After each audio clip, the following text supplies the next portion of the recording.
The envelope showed up on my doorstep on a Tuesday. No return address. My name in shaky handwriting. Inside was a brass key and a note. "Thank you for the cookies, 427 Willow Street." I stood there in my bathrobe with coffee in one hand and the cold key in the other. The October air in Burlington was crisp. My breath made small clouds. Mrs. Patterson from next door was already out walking her old beagle, and she waved like she always did. But I barely noticed.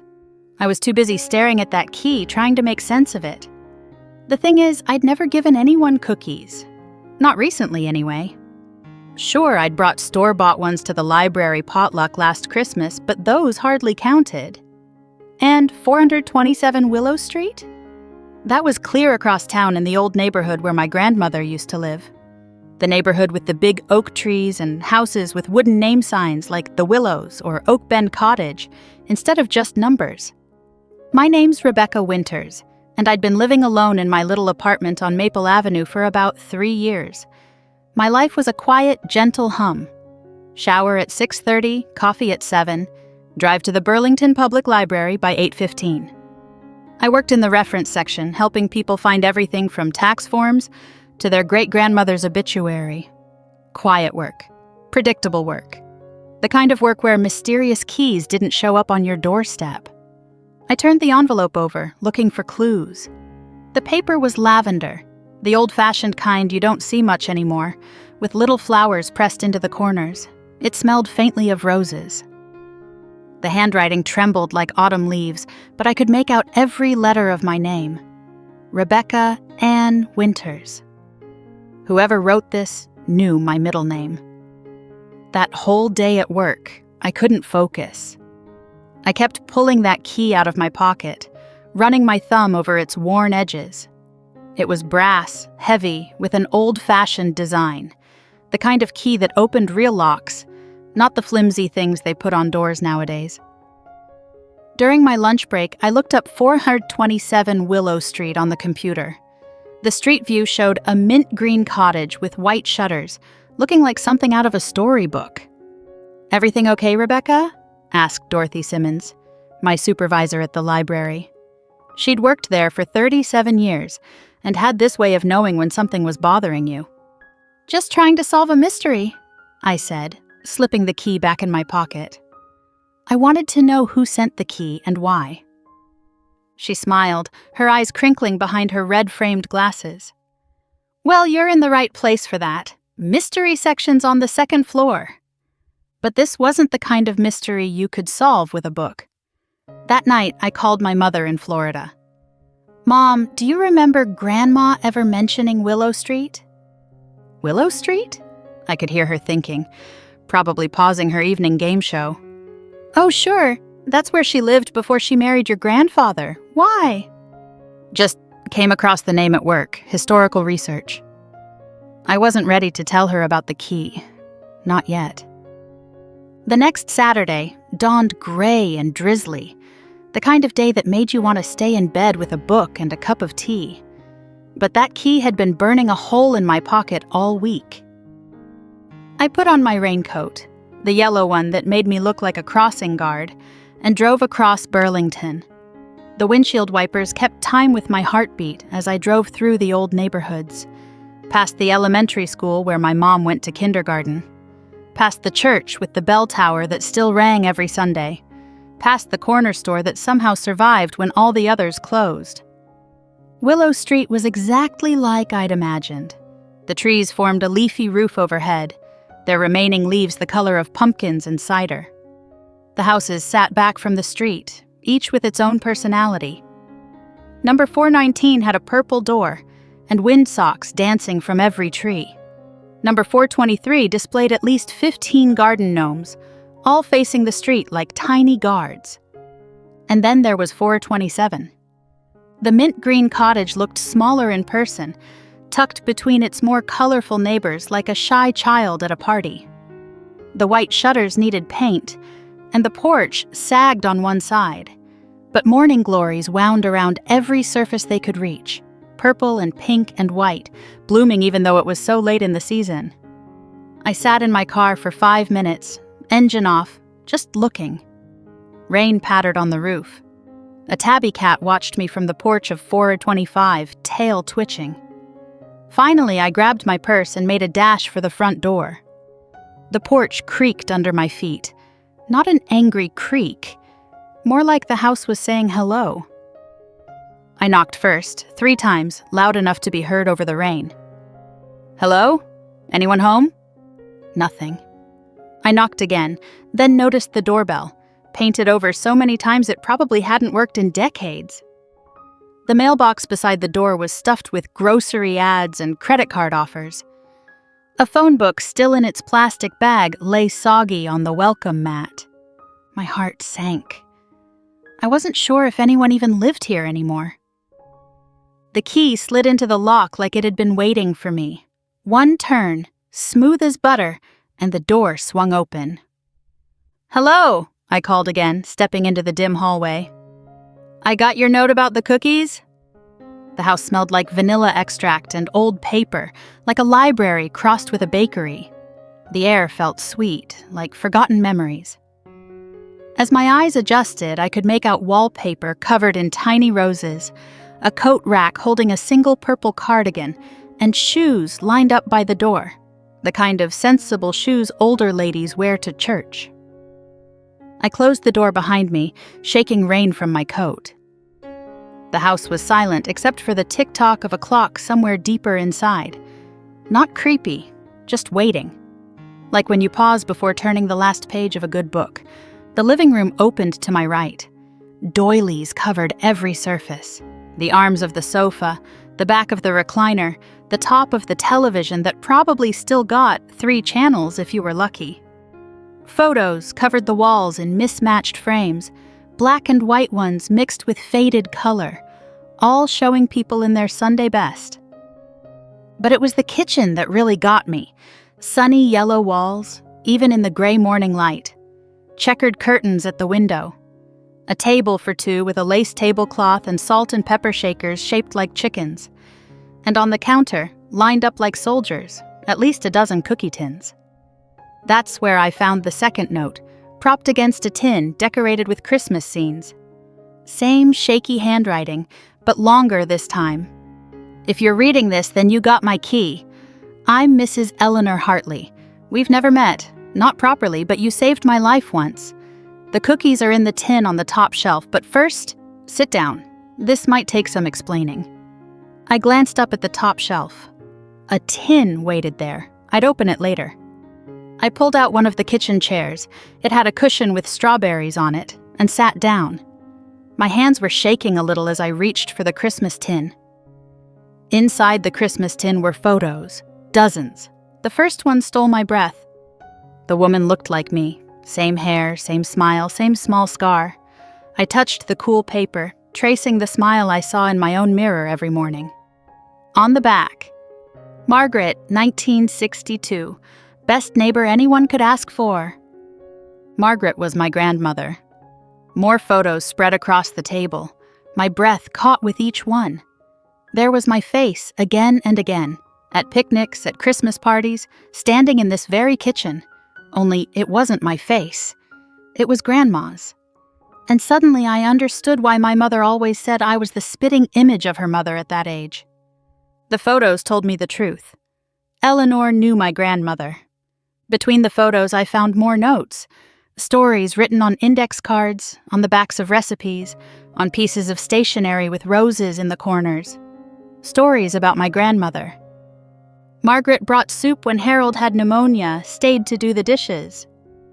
Margaret watched the house when we went to Boston, fed the cat, and watered all the plants. Margaret organized the whole neighborhood to search when the Thomason boy went missing. Found him asleep in the old Anderson barn. Christmas cookies every year without fail. Snickerdoodles were Harold's favorite. I was crying by the time I reached the bottom of the tin, and I'm not usually a crier. But there, folded into a small square, was the longest note yet. Dear Cookie Girl, I need to tell you a story, and I hope you'll forgive an old woman for taking her time about it. I know you're not Margaret. I figured that out eventually, though it took longer than it should have. You see, I'm 93 years old, and sometimes my mind takes little trips without me. That day in the library, last August it was, during that terrible heat wave, I got confused. Thought I was young again. Thought I was looking for a book for Harold, even though he's been gone 11 years this Christmas. You were working at the reference desk. When I saw you, I thought time had folded in on itself somehow. You looked so much like Margaret that I called you by her name. And you beautiful patient girl, you just smiled and helped me anyway. I was looking for Harold, you see, kept insisting he was waiting in the car. You could have called security, could have been impatient or rude like so many people are with confused old ladies. Instead, you took my hand. Your hand was so cool, I remember, and mine were shaking. And you said, "Let's go find him together."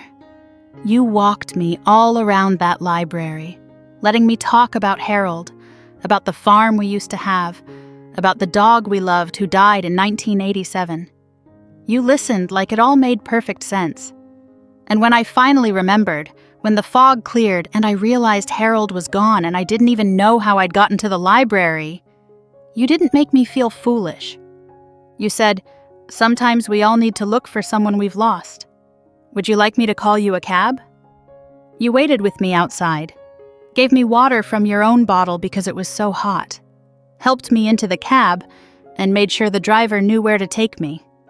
And when I tried to pay you back, you said, "Just pass it on to someone else who needs it." I found out who you were from Dorothy Simmons. She goes to my church. Well, went to my church when I could still go. She told me about Rebecca Winters, the young reference librarian who's always patient with the difficult patrons. Told me your grandmother's name was Margaret. It felt like a circle completing itself. Margaret Henderson, your grandmother, was my best friend from 1961 to 1969. She lived 2 houses down in the blue house that's apartments now. Every week, sometimes twice a week, she'd show up at my door with fresh cookies and a smile. When Harold got sick the first time, she practically moved in to help. When my babies were born, both gone now, but they had good lives, she was my first visitor both times.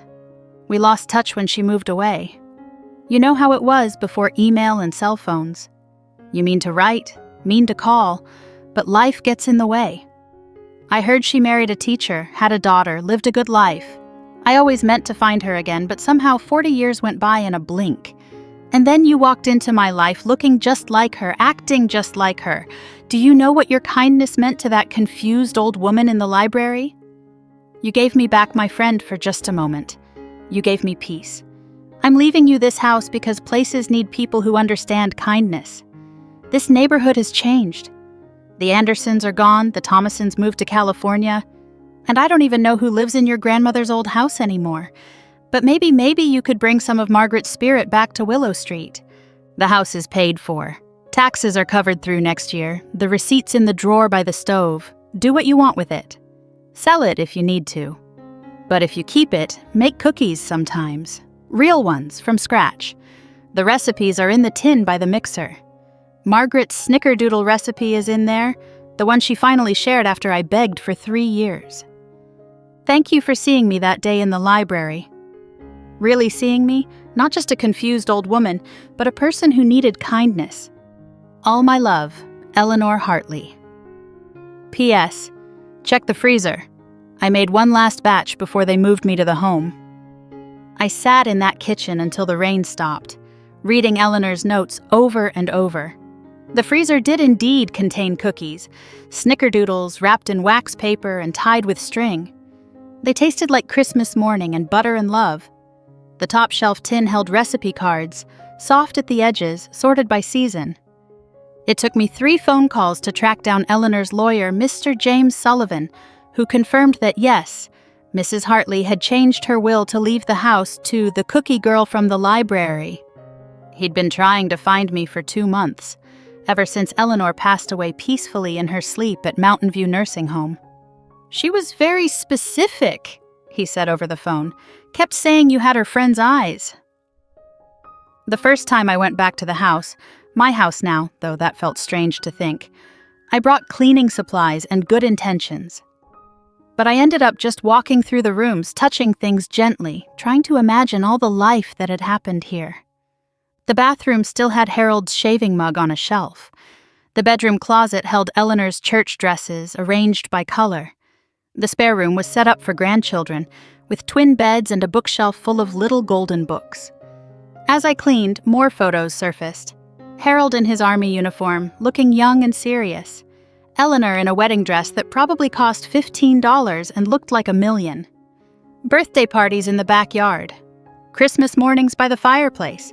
A whole life documented in photos. The neighbors started noticing my car. Mrs. Rodriguez from 2 houses down was the first to knock. She brought tamales and questions. "You're the new owner? Did you know Eleanor?"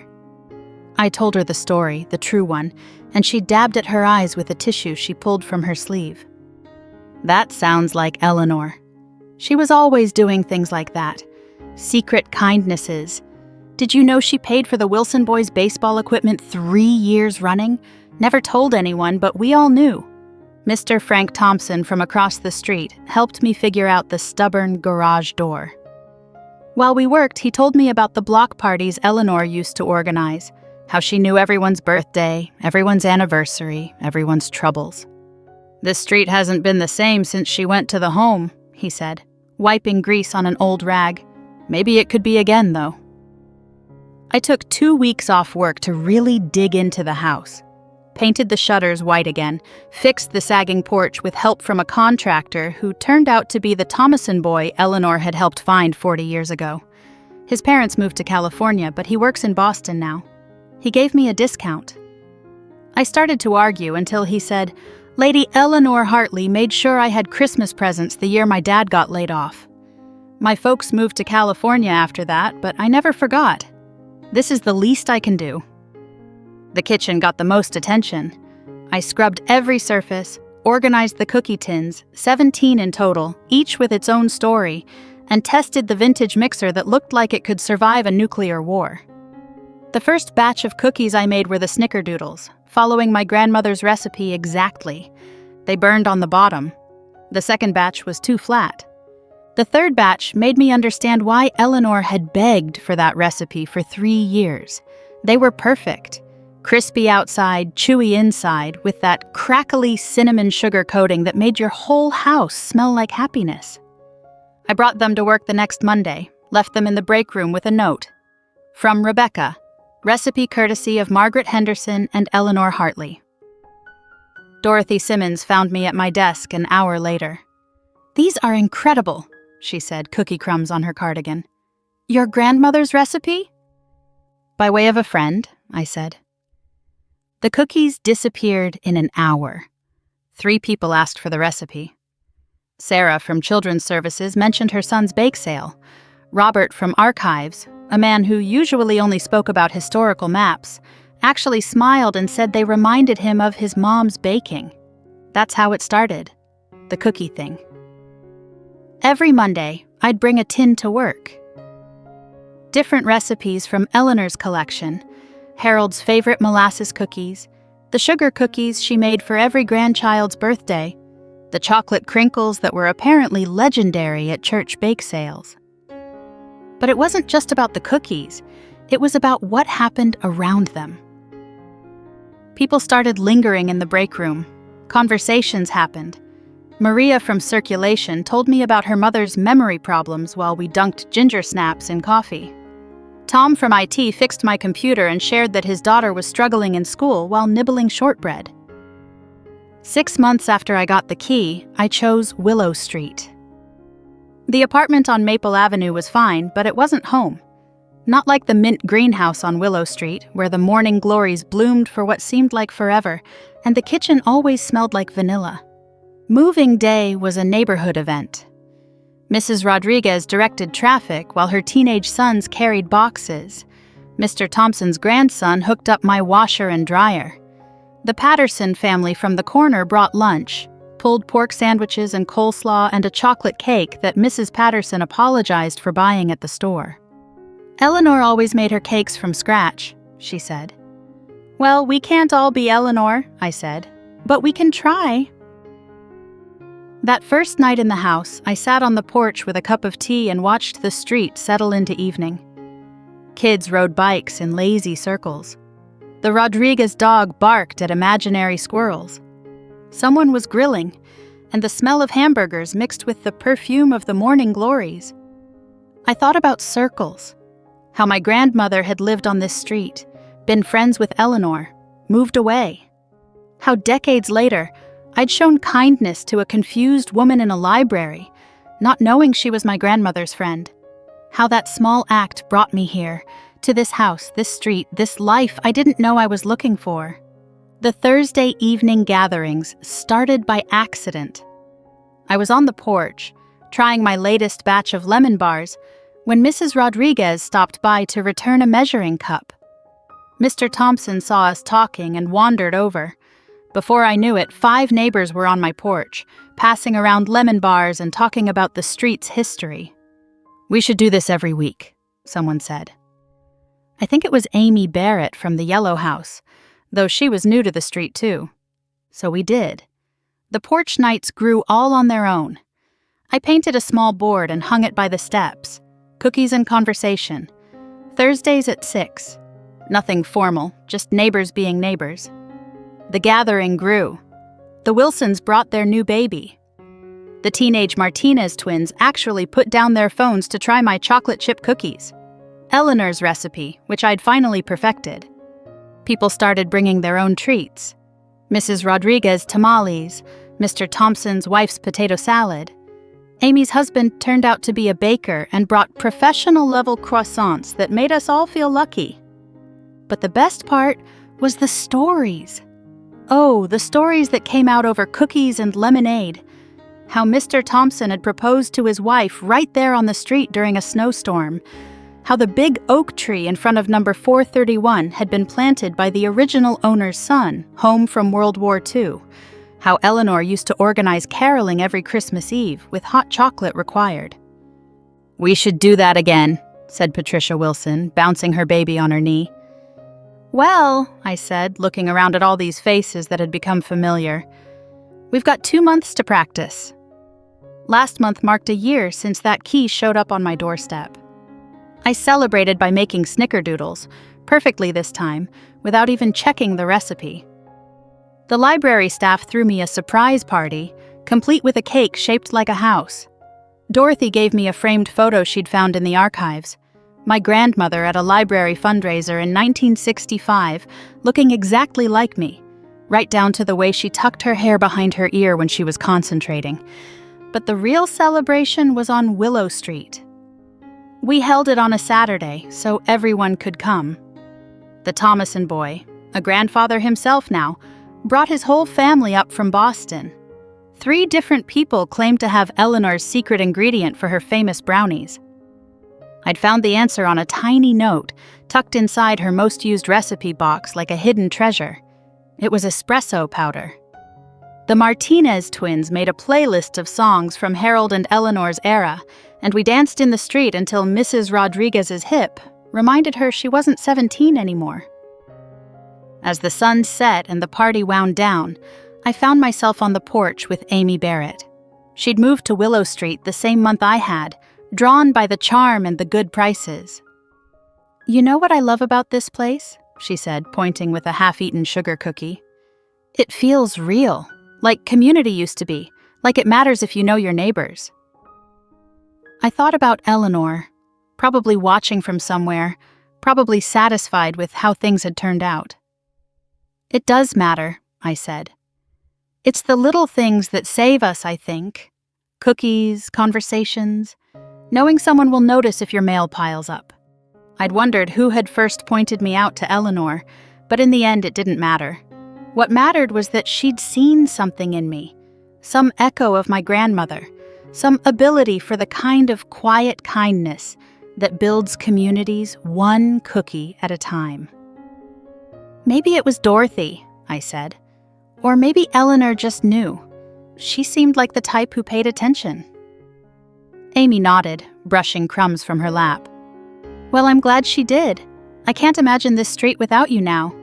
Without the cookies, the conversations, the way you've got Mr. Thompson smiling again after his wife's diagnosis." That part hit me especially hard. Mr. Thompson's wife had been diagnosed with Alzheimer's 6 months ago.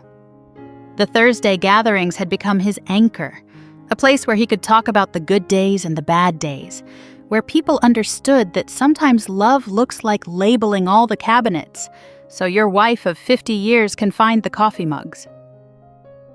The next morning, I was in the kitchen early, making Harold's molasses cookies for Mr. Thompson to take to the nursing home. They were his wife's favorites now, even though she couldn't remember why. The kitchen was warm, full of the smell of ginger and cinnamon, and morning light streamed through the windows. I'd finally learned how to clean properly, newspaper and vinegar, just like Eleanor's notes suggested. As I rolled the dough, I thought about the new family moving into the blue house, my grandmother's old house. They had 3 kids and a nervous rescue dog, and that slightly overwhelmed look of people starting fresh. I'd already planned their welcome basket, snickerdoodles, of course, and a simple list: who to call for tools, who to call for soup. Mrs. Rodriguez brings tamales, gives excellent advice.